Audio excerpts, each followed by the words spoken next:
Happy Wednesday po. Ayan po. Dito, sabay katatapos ko lang magpandesal at kape. Ngayon, ilans ko na po siya.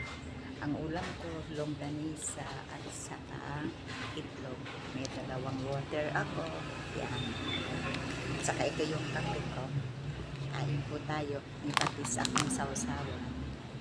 Kain po. Kamay lang po. Itlog. Longganisa. Sausawan ko patis at saka kalamansi. Kain po. Kaya heavy meal. Enjoy lang life. Ito po. Saka water.